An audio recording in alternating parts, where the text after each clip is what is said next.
Ave Cristo, pelo Espírito Emmanuel. Psicografia Francisco Cândido Xavier.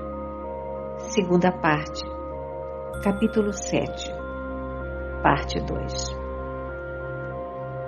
Enredados de surpresa, Tassiano e o rapaz foram detidos sem consideração. Tentando restabelecer a verdade, o cego levantou dignamente a cabeça e clamou: "Guardas, protesto, eu sou um cidadão romano." Um dos assalariados de Caio prorrompeu em gargalhadas e observou: "Que valioso histrião para o teatro! Representaria admiravelmente o papel de algum patrício degradado." Não valeram frases fortes do irreconhecível genro de Vetúrio. A breves instantes, a multidão chocareira e preguiçosa os envolveu. Ironias e impropérios foram vociferados a esmo. E humilhados e mudos, Tassiano e Celso, de corpo fatigado e dolorido, foram trancafiados em velhos subterrâneos do Esquilino, que jaziam repletos de escravos cristãos e mendigos infelizes, considerados como trânsfugas sociais. Para Tassiano, que tinha os olhos amortalhados em noturna sombra, os quadros exteriores não se mostravam fundamentalmente transformados. Mas Celso, embora firme na fé, verificou assombrado toda a angústia daqueles corações relegados ao labirinto dos cárceres, avaliando a extensão dos padecimentos deles. Aqui e ali, velhos deitados gemiam dolorosamente. Homens esquálidos encostavam-se a paredes enegrecidas, cobrindo o rosto com as mãos. Mulheres andrajosas abraçavam crianças semimortas. Todavia, acima dos gemidos casados ao cheiro fétido, cânticos em surdina elevavam-se harmoniosos. Os cristãos agradeciam a Deus a graça da dor e da flagelação, regozijando-se com a palma do sofrimento. Celso encontrou suave encanto naqueles hinos, e Tassiano, entre a revolta e o tormento moral, perguntava a si mesmo de que milagroso poder estaria revestido o profeta Galileu para sustentar, acima do tempo, a fidelidade de milhares de criaturas que sabiam louvá-lo em pleno infortúnio, com absoluto ouvido da miséria, da aflição e da morte. 2 guardas corpulentos, providos de lanternas e de chuços, conduziam-os a um cubículo. Conversavam animados. "Felizmente, todos os prisioneiros serão liquidados amanhã", informava um deles. "A febre maligna reapareceu. Tivemos hoje 30 mortos." "Eu sei", resmungou o outro. "Os coveiros estão alarmados." E sarcástico acentuou: "Admito que as próprias feras recusarão tanta pestilência." "As autoridades estão agindo com sabedoria", disse o interlocutor. "O espetáculo, como sabes, contará com alguns animais africanos. Entretanto, para que o povo não se impressione com os enfermos, teremos postes e cruzes em que os doentes sejam aproveitados como tochas vivas." Tassiano, desesperado, tentou ainda a última reação. "Soldados", clamou o digno, "não existem acaso juízes em Roma? É possível prender os cidadãos sem motivo justo e condená-los sem exame?" Um dos soldados imediatamente lhe respondeu a pergunta com violento empurrão, localizando-os por fim numa cela estreita e úmida. Quinto Celso, auxiliado pelos mortiços raios da luz que de galerias afastadas chegava até eles, encontrou alguns trapos que se amontoavam no chão à guisa de cama e rogou ao pai adotivo descansassem um pouco. Daí a instantes, um carcereiro de fisionomia selvagem veio trazer a ração do dia, alguns pedaços de pão negro e água poluída que o rapaz sedento bebeu a goles largos. Conversaram ambos longamente, reportando-se o jovem aos imperativos da conformação e da paciência, que o cego escutava constrangido, como se devera sorver o fel da mais deslavada injustiça, sem direito à mínima reação. Muito mais tarde, quando julgaram haver chegado a noite, dormiram enlaçados um ao outro, tocados de inquietantes perspectivas. No dia imediato, porém, Celso amanheceu febril.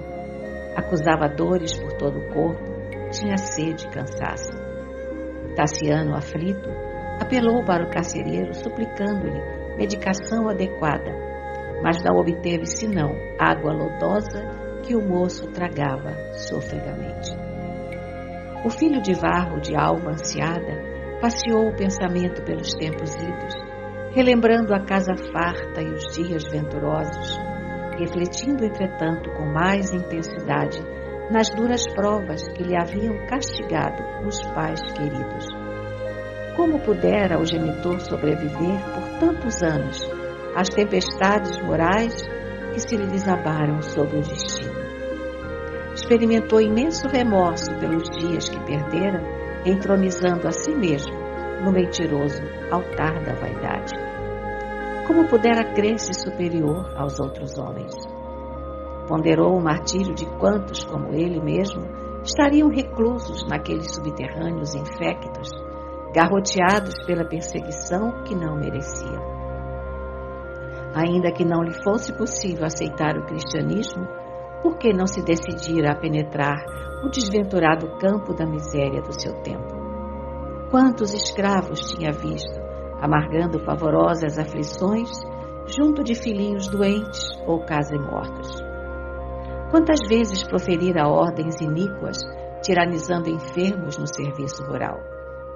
Teve a impressão de que velhos servidores se levantavam em sua própria mente e riam-se agora de sua dor. A respiração ofegante de Celso atribulava-o.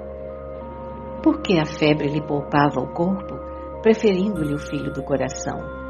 Por que não nascera ele, Tassiano, entre escravos misérrimos? A servidão ter-lhe-ia sido um bálsamo. Achar-se-ia então eximido das terrificantes recordações que lhe infernavam a consciência. Com as lágrimas a lhe saltarem dos olhos, afagava Celso, consolando. Algumas horas passaram, marcando expectação e tortura, quando todos os reclusos receberam ordem de remoção. Abertas as grades, saíram, grupo a grupo, sob os gritos dos guardas que cuspinhavam pragas e insultos. Os mais fortes vinham algemados, com extensas feridas nos pulsos. Todavia, a maior parte deles constituía-se de enfermos cansados, de mulheres subnutridas, de crianças esqueléticas e velhos trêmulos. Ainda assim, todos os prisioneiros sorriam contentes. É que tornavam ao sol e ao ar puro da natureza. O vento fresco na via pública reanimava-os. Celso sentiu prodigiosamente reavivadas as energias. Recobrou o bom ânimo e guiava o pai com a ternura de sempre. Contagiado pela sublime esperança que transparecia do rosto de todos os companheiros, revelou ao cego a irradiante e geral alegria. Ninguém ignorava o destino próximo. Sabiam que, à semelhança de um rebanho encaminhado ao abate, não lhes cabia aguardar senão o extremo sacrifício no matadouro. Mas, revelando a certeza numa vida mais alta, os cristãos avançavam, de cabeça erguida e serena, com a humildade e o perdão a se lhes estamparem no semblante, parecendo estranhos às frases escarnecedoras dos soldados, verdadeiros magarefes empedernidos no ofício da morte. Depois da marcha forçada, avizinharam-se do anfiteatro, onde imundo recinto os aguardava para o espetáculo noturno.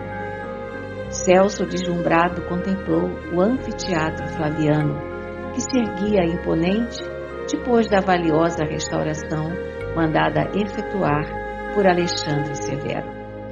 A fachada, dividida em 4 pisos, ornava-se nos 3 primeiros com meias colunas dóricas, jônicas e coríntias, entre as quais se abriam arcadas que nos 2 andares médios alojavam primorosas estátuas. Tudo emprestava austera grandeza àquele monumento arquitetônico. Carros suntuosos, liteiras, quadrigas e bigas rodeavam o edifício. Quem observasse desprevenidamente semelhante colosso que poderia imortalizar a glória de uma raça, não suspeitaria de que ali um grande povo não sabia senão cultivar a ociosidade e a orgia, a brutalidade e a morte. Um tribuno de fisionomia execrável leu algumas ordens aos sentenciados do dia, enquanto pretorianos de coração enrijecido ameaçavam os velhinhos, cujo passo se fazia mais lento na direção do cárcere. Os seguidores do Evangelho, contudo, pareciam extremamente distantes do quadro que inspirava revolta e sofrimento. Homens esfarrapados abraçavam-se felizes e mulheres de feições macilentas osculavam os filhos com o entusiasmo de quem se prestava para o encontro com a felicidade perfeita.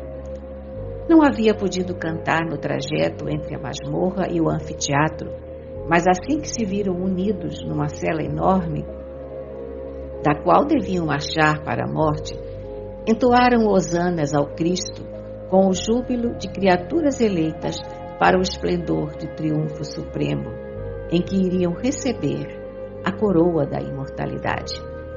De outras prisões chegaram novos contingentes, e dentre os recém-chegados, Celso Feliz descobriu Érato Marcelino. O amigo de Ênio fora detido na noite da véspera, quando ouviu o Evangelho no cemitério de Calixto. O reencontro constituía uma bênção. Até mesmo Tassiano, que se mantinha circunspecto e angustiado, experimentou súbito reconforto. O ancião da Via Ostiense narrava, com aventura a sorrir-lhe nos olhos, como fora recolhido à masmorra, e reafirmava o seu reconhecimento ao céu pela graça de lhe ser permitido receber a vitória espiritual através do martírio. Ante a curiosidade alegre de todos os que o rodeavam, exibiu um pequeno fragmento de um rolo encebado e leu as belas palavras da primeira missiva do apóstolo Paulo aos Tessalonicenses. Regozijai-vos sempre. Bem-humorado, informou contente: irmãos, da minha existência de quase 80 anos, este pedaço dos sagrados escritos é tudo que me resta.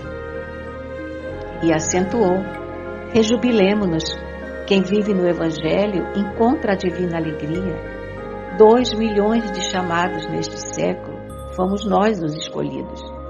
Louvemos a glória de morrer à maneira do óleo que se queima na mecha para que a luz resplandeça. As árvores mais nobres são reservadas à formação do pomar. O mármore mais puro é destinado pelo artista à obra-prima. Num arrobo de alma, observou, os grãos mais sadios da fé viva transformam-se nos dentes das feras em alva farinha, para que não falte o pão da graça à mesa das criaturas. Cresça em nós a esperança, pois está escrito: sê fiel até a morte, e eu te darei a coroa da vida. Aqueles apontamentos provocaram radiosa floração de felicidade em todos os semblantes. A assembleia andrajosa e estática parecia tomada de infinita aventura. Érato, levantando o ânimo de Celso com as suas palavras de coragem, erguia a voz, associando-se aos cânticos de regozijo. Tassiano, silencioso, perguntava a si mesmo por que motivo fora trazido ao testemunho dos cristãos, quando em verdade nunca lhes esposara os compromissos. Que irresistível destino o arrebatava assim para aquele Cristo de que sempre fugira deliberadamente? Por que se enredara com os galileus de tal sorte que não lhe restava outra alternativa senão a de comungar com eles no sacrifício? Por que decisão dos imortais se afeiçoara tanto a Quinto Celso, que no fundo era um rapaz de origem anônima, passando a amá-lo e a querê-lo, qual se fora filho do coração? Concentrado, reconstituía o pretérito, indagando. Não mais dispunha, entretanto, de muito tempo para o solilóquio mental. Lá fora, aglomerava-se a multidão. A noite avizinhava-se, fria e sem nuvens. Começara o vozerio na cávea do monumental edifício, ecoando nos alicerces. À medida que se adensavam as sombras, crescia rumoroso o movimento popular. Elevou-se gradativamente a gritaria da massa, que, em se casando com a música de alaúdes, timbales e pandeiretas, dava agora para ensurdecer. Os prisioneiros, porém, que somente deveriam comparecer na arena no encerramento do espetáculo, oravam e cantavam. Quando alguns deles, mais esclarecido, não ocupava a atenção dos ouvintes com exortações comoventes e encorajadoras, recordando a glória de Jesus crucificado e o exemplo dos mártires na fé. Depois de variados jogos em que muitos lutadores perderam a vida e em seguida as danças exóticas, o cenário se modificou.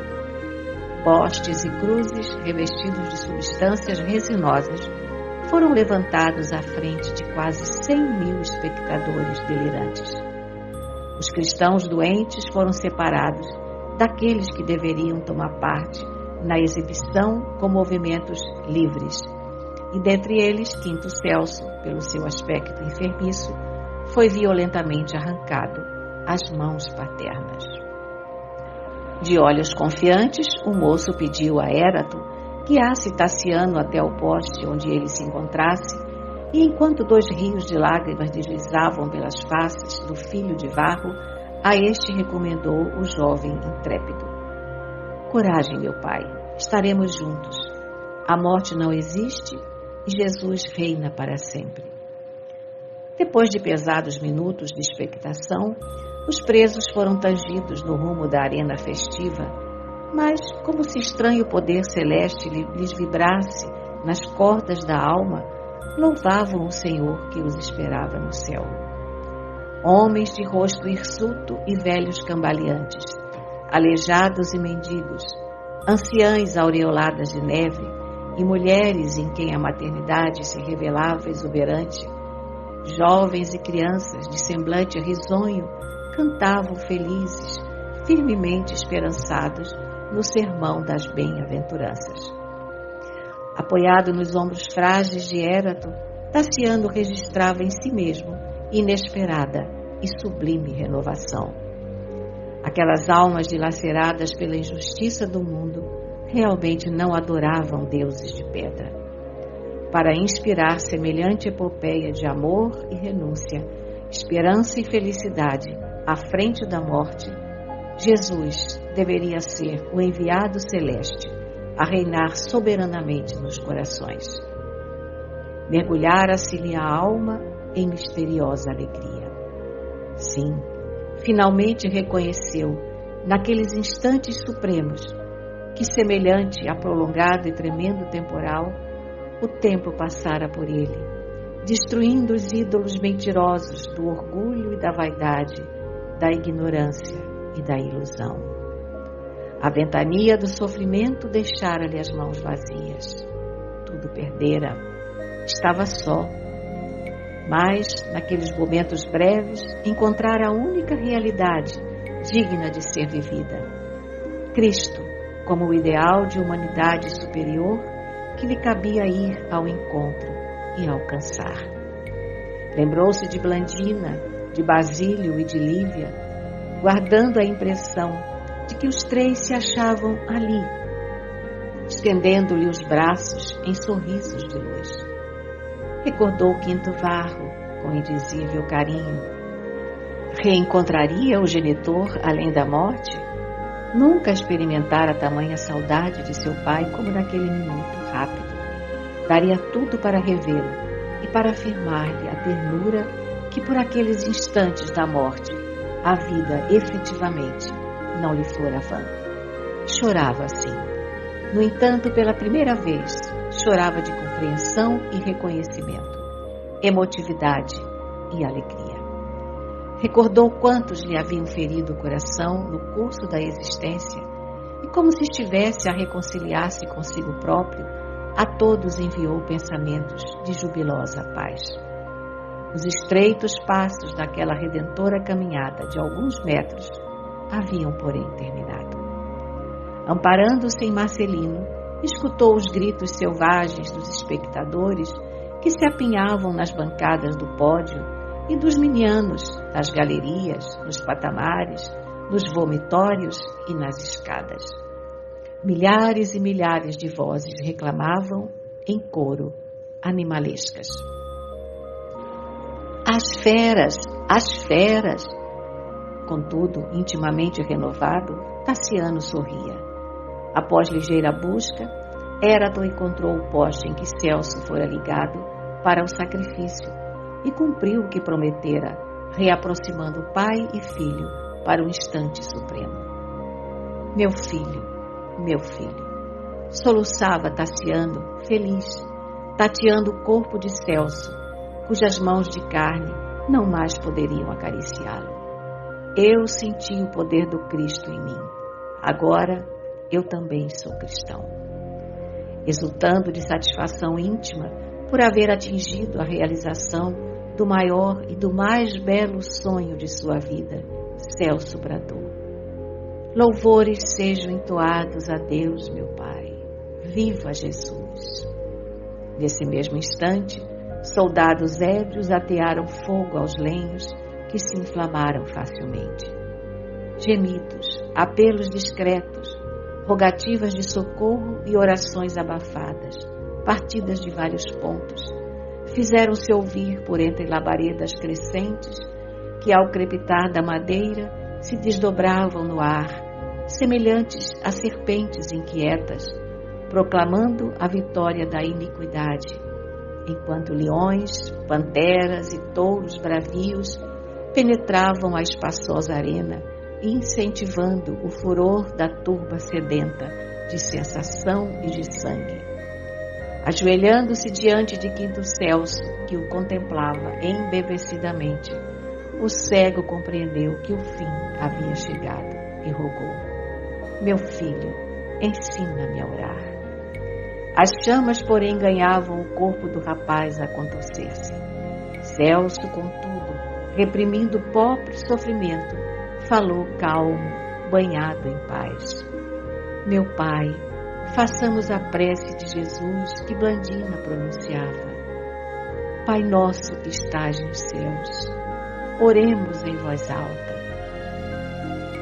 As feras esfaimadas abocanhavam corpos e espracinhavam vísceras humanas aqui e ali, mas como se vivesse agora tão somente para a fé que o iluminava a última hora, Tassiano genuflexo repetia a comovedora oração: Pai nosso que estás nos céus, santificado seja o teu nome. Venha a nós o teu reino. Seja feita a tua vontade, assim na terra como no céu. O pão nosso de cada dia dá-nos hoje. Perdoa as nossas dívidas, assim como perdoamos aos nossos devedores. Não nos deixes cair em tentação e livra-nos do mal, porque teu é o reino, o poder e a glória para sempre. Assim seja. O romano convertido não mais ouviu a palavra do filho. A cabeça de Celso tombara para a frente desgovernada. Tassiano ia erguer a voz quando patas irresistíveis rojaram-no ao saibro argenteado da arena. Turvou-se-lhe o cérebro, mas em seguida ao choque rápido, qual se o Cristo lhe enviasse milagrosa caridade, as pupilas mortas, recuperou a visão e identificou-se ao lado do seu próprio corpo, que jazia imóvel numa poça de areia sanguinolenta. Procurou Quinto Celso, mas, ó divina felicidade, viu que do poste de martírio emergia não o filho adotivo, mas seu próprio pai, Quinto Varro, que lhe estendia os braços murmurando: Tassiano, meu filho, agora poderemos trabalhar em louvor de Jesus para sempre. Deslumbrado, reparou que as almas dos heróis abandonavam os despojos, envolvidas em túnicas de luz, por entidades que mais se assemelhavam a formosos arcanjos aéreos. Beijou as mãos paternas como alguém que saciava saudades terrivelmente sofridas e tentava algo dizer, quando viu Blandina, Basílio, Lívia e Rufo cantando de alegria no grupo de espíritos venturosos em que formavam Corvino, Lucano, Hortência, Silvano e outros paladinos da fé, todos a lhe dirigirem sorrisos de confiança e de amor.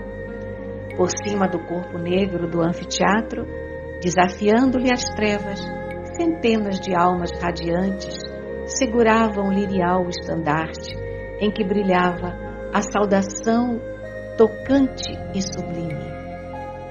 Ave Cristo, os que vão viver para sempre te glorificam e saúdam.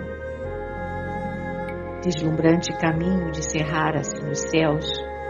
Embriagado de júbilo, Quinto Varro colou o filho de encontro ao peito e, rodeado pela grande assembleia dos amigos, avançou para o alto como um lutador vitorioso que conseguira subtrair ao pântano de sombra um diamante castigado pelos cinzéis da vida para fazê-lo brilhar a plena luz. Cá embaixo, a crueldade gritava em regozijo.